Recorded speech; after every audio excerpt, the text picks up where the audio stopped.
Bonsoir chez vous, shalom chez vous, bonne fin de semaine à tous. Très heureux d'être devant vos écrans, encore une fois de plus ce soir, dans votre émission Teila, votre émission qui parle de la part du Seigneur, qui parle du Seigneur, qui met Jésus au centre, une émission évangélique et on espère que ce soir encore vous serez évangélisés, vous serez édifiés par le serviteur encore, la grâce qui sera avec nous sur ce plateau et moi je suis très heureux, encore très heureux d'être là devant vos écrans et présenter cette émission puisque le Seigneur nous a accordé le souffle de vie, la semaine elle a été ce qu'elle a été comme nous le disons souvent, nous avons été bénis, le Seigneur nous a visités d'une manière tout comme d'une autre. Nous avons eu des épreuves aussi d'une manière tout comme d'une autre, mais dans toutes ces choses, nous sommes plus que vainqueurs par celui qui nous a gardés, qui nous a protégés, qui nous a sauvés. Et ce soir, nous aimerions encore une fois de plus, pourquoi pas le bénir pour tout ce qu'il a fait durant la semaine et une nouvelle semaine qui va commencer, puisque déjà demain c'est lundi. Nous aimerions bénir le Seigneur, le glorifier au travers d'un titre très bien. Avant de recevoir mon invité, avant de le présenter, avant de parler de la part du Seigneur, on aimerait d'abord louer et célébrer le Seigneur au travers de ce chant de notre sœur Rachel, j'oublie l'autre nom, mais voilà, on va tous découvrir après cette transition et ce beau clip.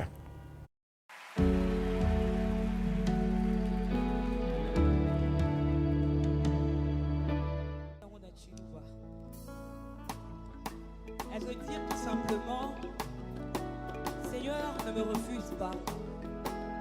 Malgré mes erreurs, malgré mes imperfections, malgré mes défauts, ne me repousse pas loin de toi, car je suis l'œuvre de tes mains. Loin de toi, je suis à la merci du diable. Loin de toi, ma vie n'a pas de sens. Garde-moi plus près de toi. Kota la mabe nangate, kota la bolembu nangate, benanga pembeni na yo, komisanga lolenge yo lingi. C'est tout ce que la chanson veut dire. On plaide en disant Seigneur, garde-nous près de toi. Garde nos vies près de toi, malgré nos faiblesses, malgré nos erreurs, malgré nos défauts. Ne nous repousse pas.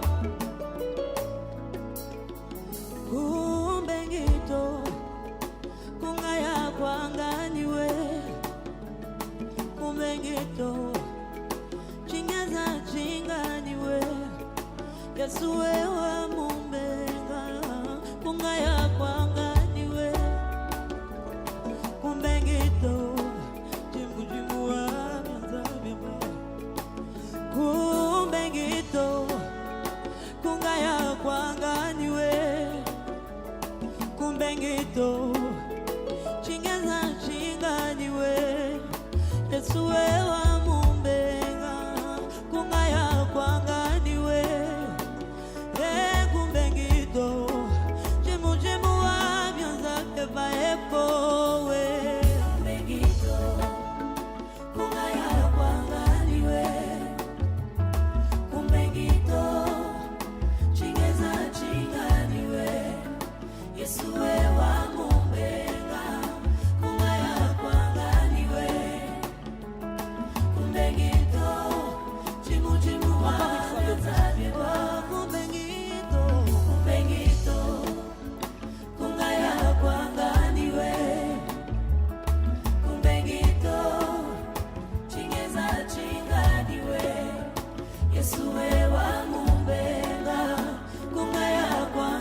Écoute ceci, écoute.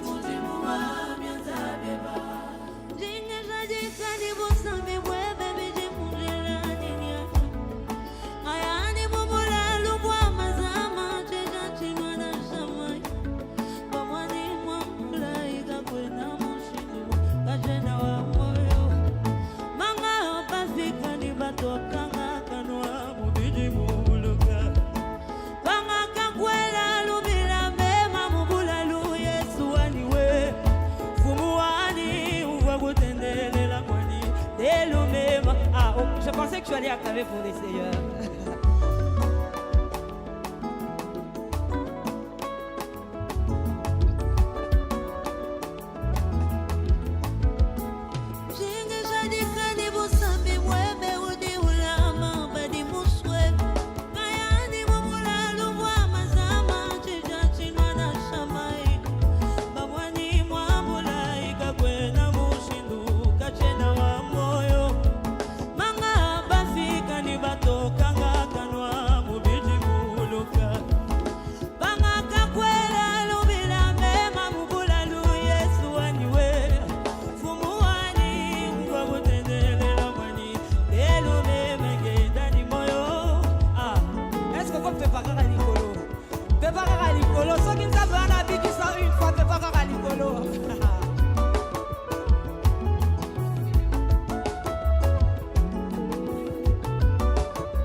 Voilà, belle interprétation de notre sœur Rachel, je crois qu'il évolue sur Kinshasa, une très belle chanson. Je crois que vous avez été bénis par ce morceau.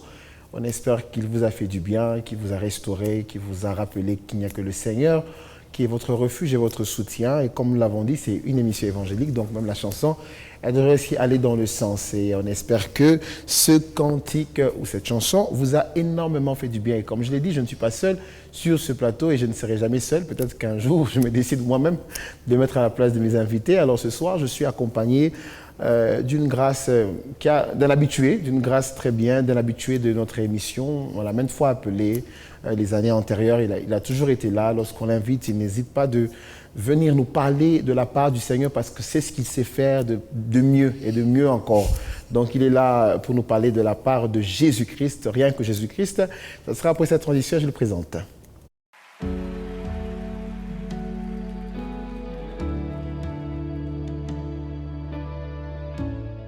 Je l'ai dit, un habitué de Teila, un habitué de nos plateaux, un habitué de notre émission. Il s'agit bien du berger Marcel Kayemba, à qui je dis bonsoir papa. Bonjour, bonsoir. Tout dépend de l'heure à laquelle on nous suit. Merci. Bonjour à tous les téléspectateurs, tous ceux-là qui suivent Mikuba, ici à Kolwezi, au Congo et partout dans le monde. D'ailleurs, voilà. Que Dieu vous bénisse. Amen berger, nous sommes contents de vous revoir sur nos plateaux. Comme je l'ai dit, ce n'est pas la première fois. Et ça ne sera pas la dernière fois, n'est-ce pas? Yes, vous êtes là pour nous parler de la part de Dieu. Et avant tout, je sais qu'on a parcouru avec vous votre parcours, votre vie. Permettez la tautologie. On a eu le temps de savoir qui vous êtes, d'où vous venez. Merci. Et dans mon émission, j'ai toujours une rubrique qui parle du parcours. Donc, qui dit parcours, c'est vrai, vous avez parlé de qui vous êtes et d'où vous venez, mais aussi j'aimerais quand même piquer quelques points de votre parcours, puisque je vous connais quand même mieux. Mais j'espère que l'Église se porte bien. D'abord, l'Église se porte bien? Oui, ça va. L'Église se porte bien par la grâce du Seigneur. Combien d'années déjà ici chez nous? À Kolwezi depuis 2021. Bon, on va à 4 ans. On est ici déjà 4 ans. 4 ans, et ça se passe très bien. 4 ans, oui. Par la grâce du Seigneur, nous tenons. D'ailleurs, nous appelons que c'est l'œuvre de Dieu. Yeah. Le maître en prend soin. Exactement, voilà. Le maître en prend soin. Alors, comme je l'ai dit, le berger Marcel Kayembe, il est berger de l'église Arche de la gloire d'Éternel et comment je dis, paroisse De Kolwezi. de Kolwezi. Jusque-là. Il n'y a pas de source, non. Pas d'abonnement. Ok, voilà, paroisse de Kolwezi. Avec pour père visionnaire, Oui, oui. nous avons L'apôtre Jacques Ilunga et le père spirituel. Sous la coordination de Papa Rick. pasteur Rick Lumbala. Voilà, exactement. À qui nous disons. qui nous saluons. Voilà, maman Julie, Bénissons Maman Julie. Papa Rick, Et toute l'assemblée. de Voilà. La Providence. La Providence de Lubumbashi. Voilà, donc c'est de là que le berger Marcel Kayembe nous vient. Et ce soir, il vient nous parler de la part de Jésus. Mais comme je l'ai dit, il a un parcours. Nous l'avons déjà parcouru avec lui. Mais j'aimerais qu'on prenne une étape de sa vie, une étape de son parcours, moi qui m'intéresse particulièrement. Et on se voit après la transition.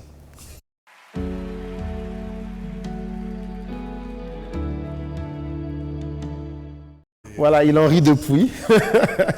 Il en rit depuis parce qu'il sait de quoi il s'agit. Je sais que le berger Marcel Kayembe ne vient pas de l'Arche directement. Il vient d'une église. Il a commencé dans une grande assemblée au niveau de Lubumbashi. Peut-être s'il veut, il va citer. Alors, il a quitté d'une assemblée à une autre. Alors, pourquoi j'aimerais que berger, ce soir, nous puissions en parler? Peut-être qu'il y a quelqu'un qui, au fond de lui, sent qu'il est temps de quitter une assemblée pour une autre. Il se pose mille et une questions. Comment il va le faire? Par quels moyens? Comment il pourrait procéder? Peut-être que la chair... Peut-être qu'il se demande, peut-être c'est un sentiment charnel ou un sentiment spirituel. Il est dans ce combat. Oui. Et entre-temps, il ne sait pas peut-être si c'est la destinée ou pas. Alors, partant de votre expérience, je sais que vous venez d'une grande assemblée dans laquelle même moi-même j'étais avec vous. Vous avez quitté cette assemblée qui était très bien réputée. Bien sûr. Une très grande assemblée avec un homme de Dieu très bien. Oui. Mais le temps était arrivé parce que le temps est arrivé où vous devrez quitter cette assemblée, mais sans oublier que vous avez des grandes responsabilités au sein de cette assemblée. Je crois que ceux qui nous suivent s'en rappellent. Il fallait quitter cette assemblée pour peut-être une nouvelle que vous ne connaissez pas, que vous devrez embrasser. Bien sûr. Et on va encore acheter le détail que c'était une église qui aussi venait de commencer, donc il fallait quitter toute cette foule pour peut-être se mettre avec des chaises, où il fallait parler à des chaises. Il fallait peut-être prêcher devant des chaises. Bien sûr. Alors, comment ça s'est fait, ce changement? Comment ça a été? Quelle a été la motivation? Okay. Quelles ont été les retombées, les difficultés, le gros challenge derrière? Voilà, en quelques minutes. Merci beaucoup, Frégal, pour cette question qui va peut-être révéler beaucoup de choses. Mais d'entrée des jeux, je voudrais d'abord signaler que je suis venu au Seigneur en 98. En 98, c'était au travers du film Jésus de Nazareth, avec le missionnaire Campus pour qui c'est consort qui projette ça. Alors après là, je suis resté tâtonnant, n'ayant pas une église aussi, étant sous le toit paternel. Et il y avait le parent qui exerçait leur autorité. J'ai signalé dans cette émission que je suis l'enfant d'un pasteur. Ah oui, ça vous l'avez déjà dit. Dans une église X. Alors, le Seigneur m'a appelé à servir dans une église pentecôtiste parce qu'eux n'étaient pas pentecôtistes. Alors, je suis resté à la recherche de la vérité parce que je ne servais pas ni l'appel en moi, ni quoi, mais je sentais que j'avais un désir de connaître Dieu en profondeur. Alors, ce qui m'avait mis d'abord en une opposition avec mon père biologique d'abord, qui était pasteur, parce que selon leur doctrine, il fallait que j'atteigne un certain âge et que je puisse me marier pour connaître certaines vérités de l'Église. Alors, pendant ce temps, il y avait une flamme en moi qui voulait que je découvre les choses de Dieu. Alors, ça m'a mis tout de suite en opposition avec lui, ce qui a fait que je puisse quitter son Église. Alors, j'ai profité le temps que je devais venir aux études de consort. Je me suis retrouvé dans l'Assemblée Cité Béthanie, parce que c'est le parcours qui a été dirigé par le berger Antanas Mwamba, qui est maintenant aux États-Unis. Il y a l'apôtre Stani Kapinga, le Vincent Kapajika Deropena. Alors, j'ai évolué là pendant un temps. C'est là même que j'ai connu mon premier baptême. Parce qu'un jour, sur l'autel, un prédicateur puissant a parlé de l'enlèvement et puis il va faire une déclaration à chaud. Si vous n'êtes pas baptisé, vous n'irez pas au ciel. Alors c'était pour moi un feu. Alors je me suis dit aujourd'hui, soit vous me baptisez, soit je quitte l'église. Voilà. Alors c'était une menace pour moi pour qu'il puisse me baptiser parce que la flamme qui était en moi, c'est... Alors on a évolué pendant 2-3 ans, c'est autour de 2003 qu'il y a eu quelque chose qui s'est passé à l'église. Alors ce qui avait poussé que je quitte l'Assemblée Béthanie, avec qui j'ai gardé de bonnes relations jusqu'à aujourd'hui. On est bien, c'est mon église. Alors je vais partir cette fois-là à l'Inter, viens se voir. Voilà. Chez Sa Grâce. Sa Grâce. Léonard. Nous saluons. Oui, oui. Alors j'ai évolué là-bas de 2003 jusqu'à 2009. 2010, vers le mois de mars, que le Seigneur, cette fois-là, ce n'est pas par un désir charnel. Étant chrétien, là-bas j'étais déjà modérateur, j'interprétais, donc je servais déjà le Seigneur. J'étais déjà prédicateur dans le cellule des jeunes. Oui, cellule des jeunes, déjà j'étais prédicateur. Pour dire que je n'étais pas encore un enfant spirituel, donc j'étais déjà quelqu'un de mature qui comprenait les choses. Et là, le Seigneur, par une orientation forte et directe, va me dire de partir.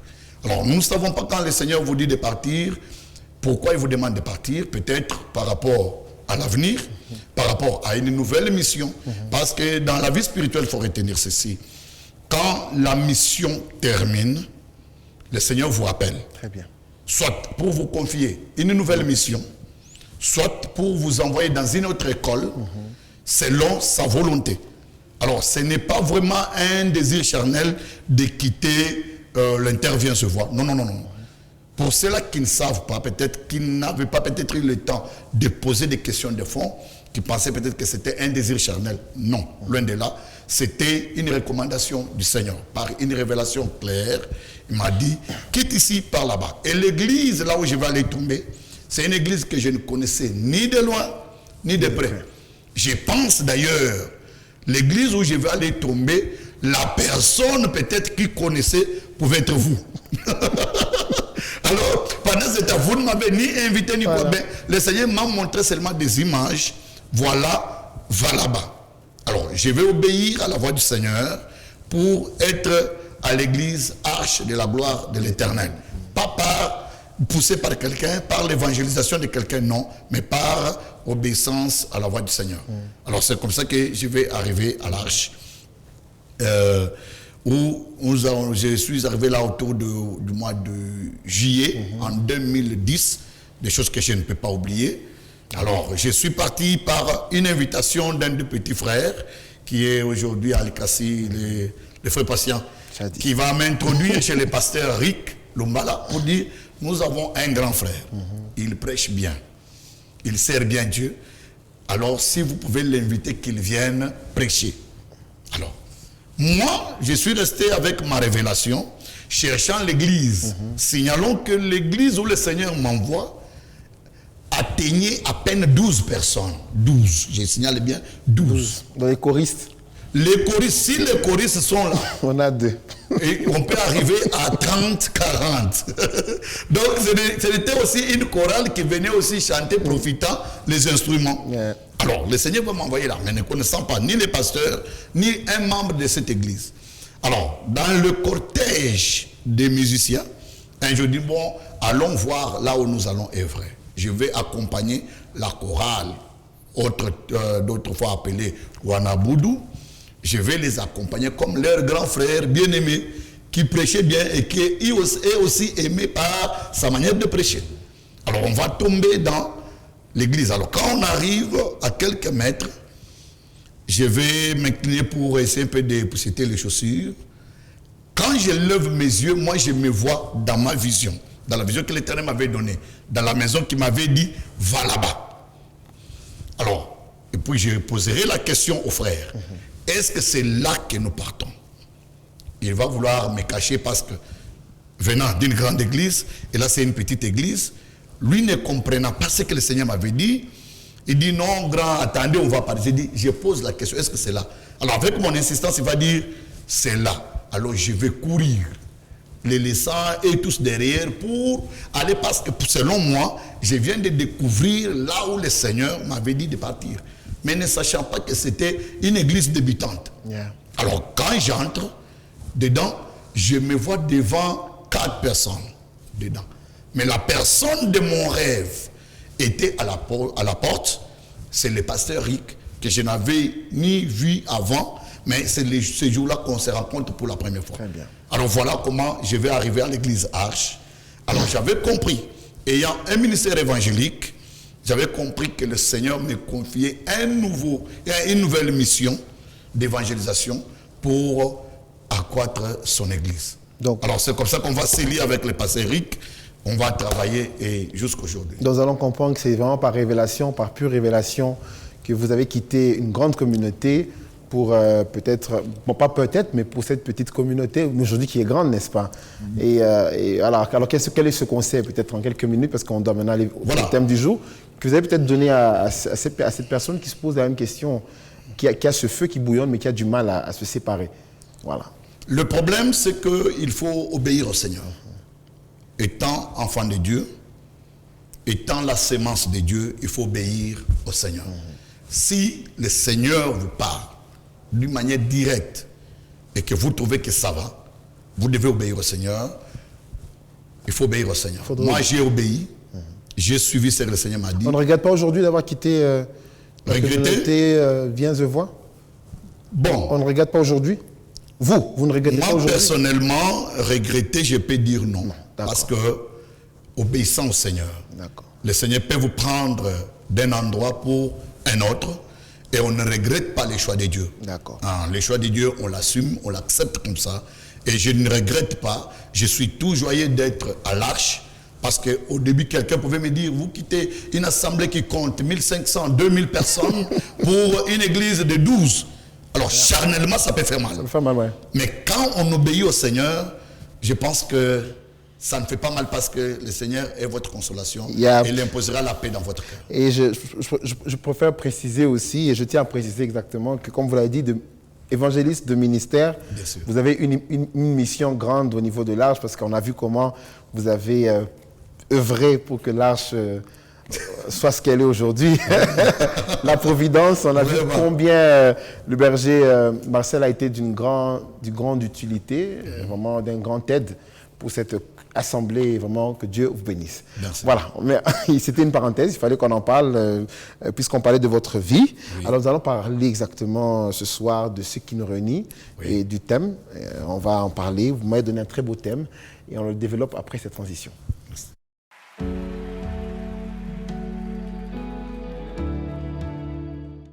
Alors nous l'avons dit, ce soir nous sommes là avec le berger Marcel Kayembe pour un thème très spécial. Il s'agira bien de devenir spirituel pour maintenir sa place en Christ. Devenir spirituel pour maintenir sa place en Christ. Tout à l'heure, il nous a parlé de son témoignage. Il a fallu qu'il soit spirituel pour comprendre où le Seigneur l'a emmené. Alors, Père, de quoi il s'agit? On est à vous. Voilà. Merci beaucoup, chers bien-aimés, tous ceux-là qui nous suivent de partout. Nous allons développer ce thème, devenir spirituel pour maintenir sa place en Christ. Et pour votre éducation, nous allons prendre tous 2 Corinthiens chapitre 5, verset 17. C'est un verset que nous connaissons tous. La parole de Dieu dit, si quelqu'un est en Christ, il est une nouvelle créature. Les choses anciennes sont passées, voici, toutes choses sont devenues nouvelles. C'est quelque chose que nous connaissons tous. Un verset que nous connaissons, mais il y a une interrogation que je me suis posée en étudiant ce verset. Quelle est cette nouvelle créature que nous devenons quand nous recevons Jésus-Christ comme Seigneur et Sauveur? C'est ça la première question qu'il faut se poser. Parce qu'on dit, si quelqu'un est en Christ, il est une nouvelle créature. L'ancienne créature, c'est l'homme, le corps, la chair. L'homme adamique qui tire ses sources dans Adam. Alors, on dit, si quelqu'un entre en Christ, il devient une nouvelle créature. Alors la question que nous posons, frère Gaël, ensemble avec tous nos téléspectateurs, quelle est cette créature que nous devenons en Christ? Parce que c'est peut-être la question de mon frère, de ma soeur, de tous lecteurs de la Bible. Quelle est la nouvelle créature que tu deviens en Christ quand tu entres en Christ? Alors, pour répondre à cette question, nous allons pouvoir appeler un homme qui va essayer de nous expliquer. Il s'agit bien de l'apôtre Jean. Jean chapitre 1er, verset 12, la parole de Dieu dit, mais à tous ceux qui l'ont reçu, à ceux qui croient en son nom, il a donné le pouvoir de devenir enfants de Dieu. 13, lesquels sont nés, non du sang, ni de la volonté de la chair, ni de la volonté de l'homme, mais de Dieu. Ok? Ça veut dire quand quelqu'un accepte Jésus comme Seigneur et Sauveur, il va naître cette fois-là, pas de la volonté de son père biologique, pas de la volonté de sa mère biologique, mais il va naître de la volonté de Dieu.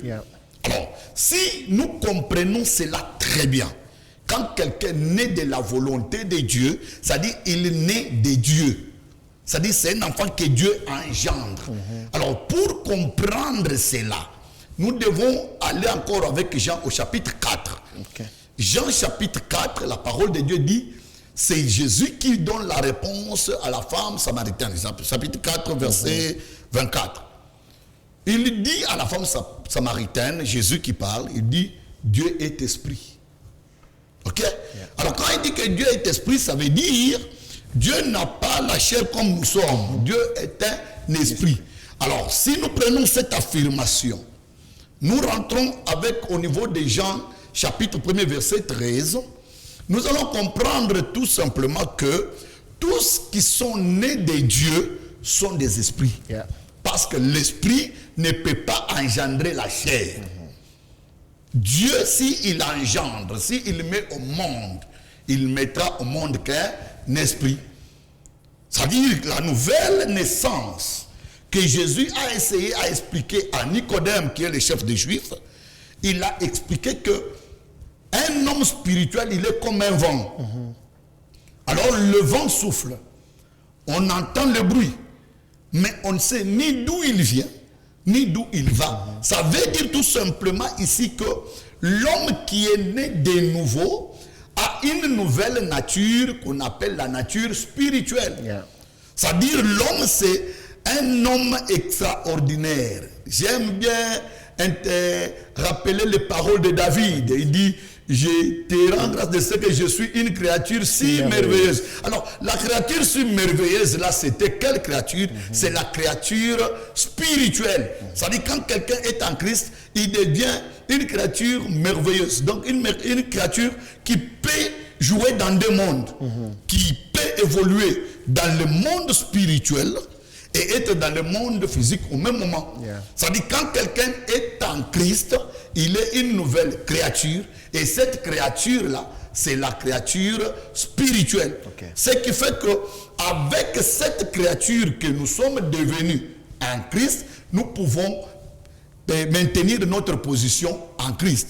Alors, je suis en train de parler à mon frère, ma soeur qui m'écoute, que nous devons devenir spirituels. Parce qu'on n'est pas spirituel. On devient spirituel.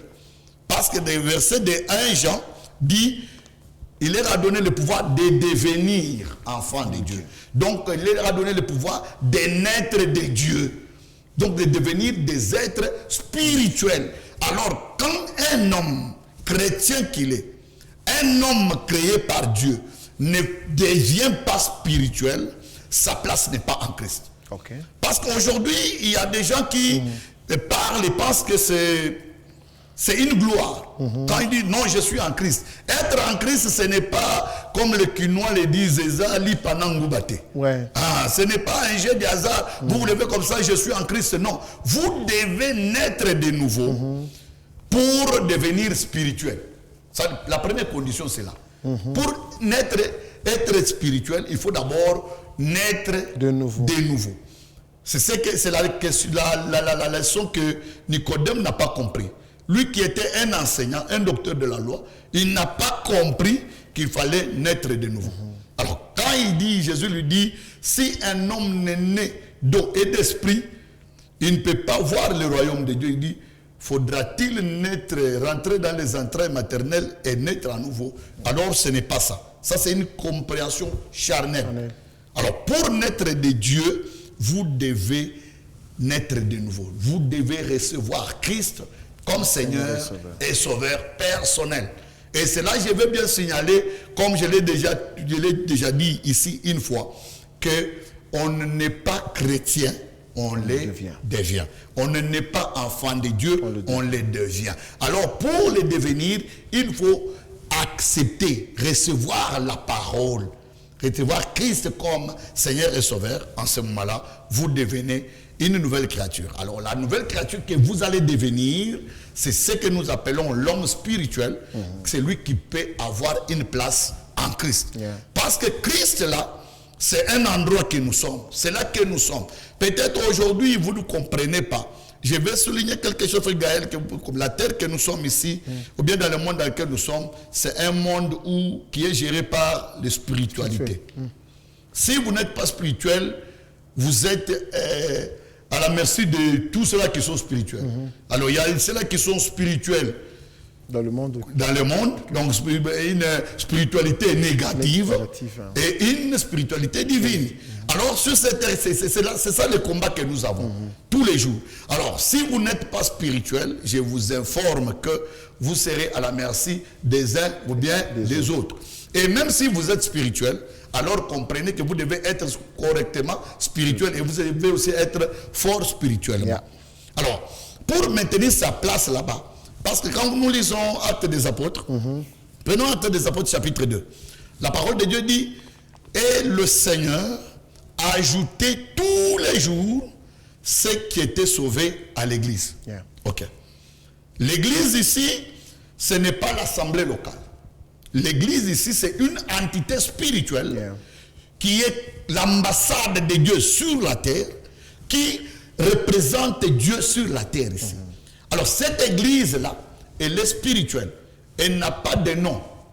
Elle n'a pas de nom comme arche, comme cité de refuge. Non, ça n'a pas de nom. L'église, c'est l'église corps de Christ.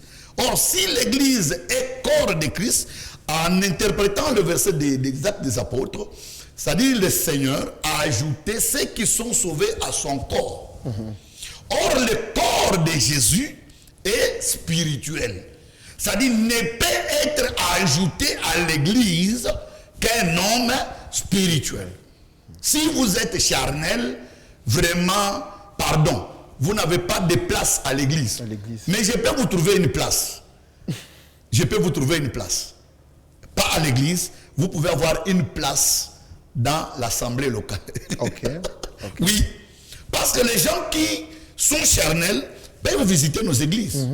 Donc, ce que nous appelons abusivement église, donc nos assemblées. Un féticheur peut entrer à l'église. Un sorcier peut être à l'église. Un alcoolique peut être à l'église. Et on ne les chasse pas. Les prostituées peuvent entrer aussi à l'église. Donc, c'est ce que nous appelons église, donc les assemblées locales. Alors, à ce moment-là, vous avez une place dans l'assemblée, mais vous n'avez pas une place dans l'église corps de Christ. Alors, c'est comme ça que nous avons dit dans le thème, devenir spirituel pour maintenir sa place en Christ. Alors comprenez ces principes et vous allez bien l'écrire en gras et retenez ça très bien.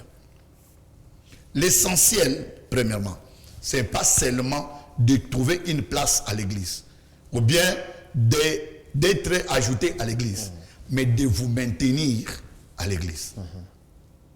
Vous avez compris ça? Oui. Donc l'essentiel d'abord, ce n'est pas seulement de trouver une place à l'église, qu'on vous ajoute. Parce qu'il faut savoir que le gardien de l'église, qui est le Saint-Esprit, fera toujours ou bien fait la mise à jour de l'église. Alors si quelqu'un était spirituel, et puis il devient charnel, vous pensez qu'il va avoir sa place à l'église? Non. Le Saint-Esprit faisant la mise à jour, il va l'éjecter. Parce que c'est un langage informatique que tout le monde va comprendre. Donc la mise à jour est là pour supprimer tous les fichiers infectés. Alors, au niveau de l'église, le gardien de l'église qui est le Égé, c'est lui qui connaît le goût du roi. Quand vous devenez charnel au niveau de l'église corps, il vous éjecte. Alors c'est comme ça que nous avons beaucoup d'ex-chrétiens. Mais ils gardent la casquette. Non, nous sommes enfants de Dieu. Nous sommes à l'église. Ils fréquentent nos églises, mais ils sont des ex-oins. Ils sont des ex-enfants de Dieu. Alors, c'est comme ça que nous avons donné le terme devenir spirituel pour maintenir. C'est-à-dire, vous devez fournir un effort à ce niveau-là pour rester spirituel, rester enfant de Dieu, pour garantir votre place dans l'église corps. Parce qu'il faut signalons aussi quelque chose, je m'excuse, que quand le Seigneur va revenir, il prendra l'église. Ok. Et l'église qu'il va prendre, ce n'est pas Arche, ce n'est pas l'église catholique, ce n'est pas l'église branhamiste, non. Il va prendre l'église corps, donc son corps. Donc il prendra les gens qui sont à son corps. Ce sont les gens qui seront enlevés. Alors pendant ce moment-là, si vous êtes dans l'assemblée, nous serons scandalisés de voir les gens qui étaient avec nous dans les assemblées ne pas connaître l'enlèvement. Alors je suis venu sonner cette sonnette d'alarme pour que chaque chrétien veille sur sa spiritualité. Alors, Qu'il veille sur son comportement afin de garder sa place. Merci. mais bon, moi j'ai une question. Alors, tout à l'heure, on vous a bien saisi, parce qu'on comprend qu'être spirituel, c'est lorsque on devient enfant de Dieu. Voilà. N'est-ce pas? Oui. Ce n'est pas lorsqu'on est né de la chair ou du sang, c'est lorsqu'on est né de l'esprit. C'est lorsqu'on devient spirituel. Mais non, j'ai besoin de savoir, je crois que c'est une question que beaucoup se posent, à quel moment exactement on sent qu'on est spirituel? C'est bien beau de le dire. Oui. On le dit comme ça, c'est un français courant, ça, c'est la grammaire et tout ce qui s'ensuit. Mais à quel moment on peut se dire qu'on est spirituel? C'est bien beau, vous dites que oui, voilà, lorsqu'on a donné sa vie à Jésus-Christ, lorsqu'on a été baptisé. Mais est-ce que ça suffit seulement ça pour être spirituel? Parce que tout à l'heure, vous parlez des ex. Donc, il y a eu des gens qui, à un moment, ont été baptisés, sont devenus spirituels. Mais à quel moment on sent qu'on est spirituel? Voilà. Voilà. À quel moment sentir? Un thermomètre très simple, frère Gaël. Un thermomètre spirituel, utilisable par tout le monde et facile à être utilisé. Ok.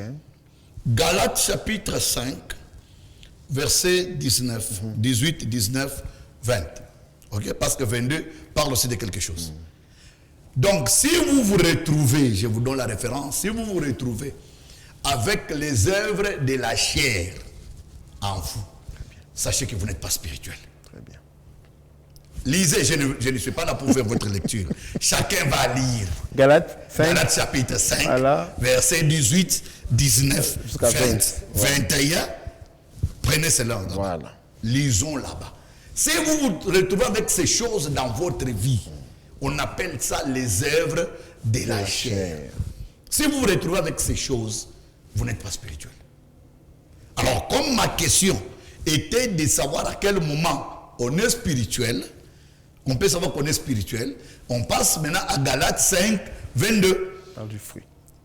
qui dit le fruit de l'esprit, c'est. Si vous vous retrouvez aussi avec ces 9 facettes de fruits de l'esprit, donc vous êtes spirituel. Être spirituel, ce n'est pas frère Gaël parler en langue, non. Ah, ça. Oui. Parce que les gens, il y a une confusion. Les gens pensent qu'on est spirituel quand on parle en langue. Les démons parlent en langue. Les sorciers parlent en langue. Je vais décourager un comportement. Je ne suis pas contre les parler en langue. Je ne suis pas contre les parler en langue. On a attrapé un frère avec un flash disque de 4 gigas. D'où on a enregistré qu'il parlait en langue. Il s'est enfermé dans une maison, en train de répéter comme un musicien. Il retient ce que l'autre dit. Alors, quand quelqu'un parle de cette langue, est-il spirituel? Non. C'est-à-dire, le parler en langue, ce n'est pas ce qui explique la spiritualité. Voilà. On est spirituel quand on répond à ce que Jésus dit. Il dit, vous les connaîtrez par leurs fruits. Oui. Ok. C'est comme ça. Mais c'est vrai, moi-même personnellement, j'aime bien ce verset dont vous parlez. Galates 5, c'est vraiment 5.22, parce que j'aime ma télé sur 5.22. Oui. Parce que c'est un exercice régulier et journalier que j'essaye Voilà. de faire. Même dans mon bureau, j'ai vraiment ce verset en grand. Ça me rappelle que je suis chrétien, je dois marcher selon le fruit de l'esprit. Oui. Mais est-ce que vous êtes d'accord avec moi que ce n'est pas tout le temps qu'on reflète ou encore qu'on manifeste ce fruit, parce que entre le fruit de la chair et de l'esprit, il y a des fois aussi un combat, on va se le dire. Bien sûr, c'est la parole de Dieu. Voilà. Alors quand il y a ce combat, comment on se situe? Qu'on n'est pas spirituel, qu'on est mi-spirituel, qu'on tend vers la spiritualité ou encore qu'on est encore charnel, voilà. Non. Parce qu'ils vont lire, hein, ils vont lire. On dit qu'il y a un combat. On n'a pas dit qu'il y a une victoire. On doit signaler ça. Il y a un combat entre les œuvres de la chair et le fruit de l'esprit. Maintenant, si dans ton combat, il y a une victoire de la chair, donc vous êtes charnel.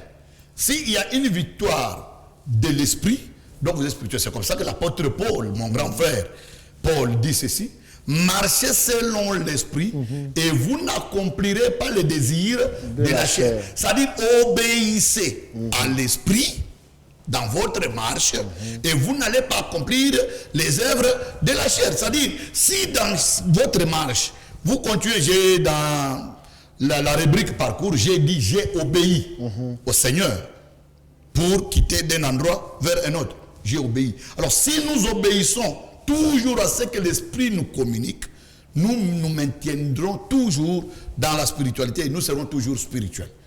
Alors ce qui va faire que les combats entre la chair et l'esprit puissent être comme un problème entre nous, c'est quand nous allons obéir à la chair. Et quand nous obéissons à la chair, nous allons pratiquer les œuvres de la chair. Et quand nous les pratiquons, nous donnons la victoire à la chair et nous devenons tout de suite charnels. Et pour devenir spirituel, ce n'est pas aussi un problème grave. Il faut seulement confesser, arranger avec le Seigneur et vous redevenez spirituel. Donc c'est un travail que nous devons faire. J'ai parlé de la mise à jour. Ouais. Quand vous avez votre ordinateur, il y a un antivirus, il faut le mettre à jour pour qu'il continue à vous donner les résultats que vous voulez. Alors c'est un peu ça. Donc vous ne pouvez pas rester d'abord. Si vous êtes la sémence de Dieu, vous ferez le travail qu'il faut pour que vous puissiez rester spirituel. Mais est-ce qu'il y a une formule exacte? Peut-être qu'il y a quelqu'un qui vous regarde et qui vous dit, ben, moi j'essaye, je sais tout le temps, j'essaie tout le temps, mais la chair est plus forte que moi.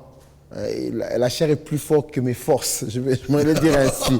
Alors est-ce qu'il y a une formule exacte ou un protocole, je ne sais pas, à suivre qui peut-être permettra à ce frère qui vous suit, qui vous regarde, mais qui dit, mais moi j'ai beau essayer, des fois je suis allé, mais je suis toujours réclamé. Moi je connais quelqu'un qui a du mal à se...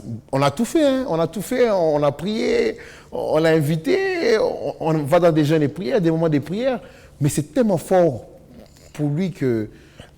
Non. Moi j'en connais. Hein, la parole de Dieu dit que le Seigneur ne vous laissera pas tenter au-delà de votre force. Ça veut dire que quelque part, il n'y a pas la volonté. Je vous prends un exemple. Vous êtes la sémence de Dieu. Le Saint-Esprit habite en vous. Chaque fois qu'il y a une tentation, le Saint-Esprit vous parle. Chaque fois que vous vous approchez des œuvres de la chair, le Saint-Esprit qui est l'alarme qui est incorporée en vous parle. Il vous signale. Mais comment détecter que c'est le Saint-Esprit? Peut-être des fois ils se disent, bon, peut-être que c'est ma conscience qui me parle, bien... Voilà. Est-ce qu'un enfant de Dieu peut dire que c'est la conscience ou bien c'est le Seigneur qui est en lui qui le parle?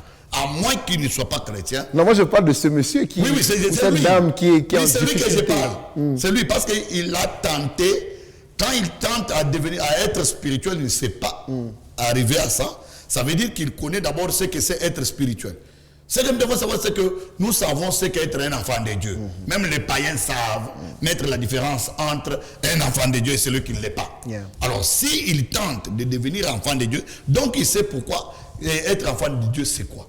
Alors, il n'a pas la volonté. Il n'y a pas juste une volonté. Alors, si en soi, il n'y a pas une volonté, même si on fait un séminaire d'affaiblissement sur la personne. Il va terminer le séminaire, il va encore réchuter. Yeah. Mais quand vous êtes la sémence de Dieu et que vous vous dites, je dois arrêter, le Saint-Esprit lui-même là, il va vous affermir. Il va vous donner la capacité. Parce que la première des choses, c'est reconnaître que vous avez péché. Reconnaître que vous êtes la sémence de Dieu et que vous voulez quitter ce camp. Mais des fois, on reconnaît, on tombe, on reconnaît, on tombe, on reconnaît. La volonté n'est pas là. Toujours. La volonté n'est pas là. C'est question de volonté, frère Gaël. Je me pose la question. Bon, je ne suis pas appelé à vous poser des questions. C'est à vous de me poser des questions. Moi, je pose la question aux téléspectateurs. Quand tu as arrêté la vie de péché, c'était avec la volonté de qui? C'est ta volonté. Bien sûr. Donc, toi-même, tu as dit, désormais, j'arrête. Et cela n'est pas seulement quand tu dois devenir enfant de Dieu. Il y a bien des choses que nous avons arrêtées. Parce que nous avons voulu. Désormais, j'arrête l'impudicité. Tu arrêtes. Ça ne demande pas un séminaire. Mais quand nous sommes enfants de Dieu, le Saint-Esprit nous aide. Nous aide et nous donne la capacité d'arrêter. Le Saint-Esprit donne même le dégoût d'arrêter la bière. Il te donne le dégoût de la bière comme ça. Tu prenais la bière et tu arrêtes. Je connais un vieux avec qui on travaille. Il n'est pas chrétien, bon, il est chrétien, catholique, bien sûr. Mais par sa propre décision, il a arrêté de fumer. Ok. J'ai dit, lui, est-ce que vous allez dire qu'on a fait un séminaire pour lui? Non, lui-même, il se lève un matin, j'arrête la cigarette. Il a arrêté. C'est-à-dire quand quelqu'un tombe, retombe, rechute, ça veut dire que quelque part, Il n'y a pas de volonté. il n'a pas de volonté d'arrêter. Alors si la volonté est là, le Saint-Esprit va l'aider. Parce que le problème, ce n'est pas seulement de faire la délivrance à quelqu'un. Nous pouvons faire la délivrance avec quelqu'un, vous terminez. Alors si vous ne savez pas, ou bien la personne ne sait pas conserver sa délivrance, il va retomber. Mais quand il retombe, le conseil de Jésus nous vient, dit, si un démon sort de quelqu'un, Et que il va dans les lieux arides, légion. ne trouvant pas un endroit où s'abriter, il va rentrer. S'il trouve sa maison balayée et ornée, il s'en va chercher cet autre esprit plus puissant que lui. La parole de Dieu souligne que la condition de cette personne sera plus pire qu'auparavant. Voilà, alors un dernier message à celui qui vous suit, parce que le temps est derrière nous. Quelle est la dernière conclusion, vraiment en 10 secondes comme ça, le dernier message que vous passez à celui qui nous suit à ce moment? Dernier message que je vous donne, la parole de Dieu déclare, crois au Seigneur Jésus et tu seras sauvé, toi et ta famille. Si tu donnes aujourd'hui ta vie au Seigneur, tu vas naître de nouveau. Et quand tu naîtras de nouveau, tu deviendras spirituel. Et dès que tu es spirituel, tu auras une place en Christ. Que Dieu te bénisse. Amen. En tout cas, merci beaucoup, papa. Merci. C'est toujours un plaisir de partager avec vous. Merci. On espère que vous avez aussi été bénis et à la prochaine, vraiment, on espère encore vous revoir sur notre nouveau numéro. Merci. Et à vous, on dit shalom chez vous, que Dieu vous bénisse. Vraiment, venez à Jésus-Christ. C'est le plus beau choix, la plus belle décision. Shalom et que Dieu nous bénisse. Merci beaucoup.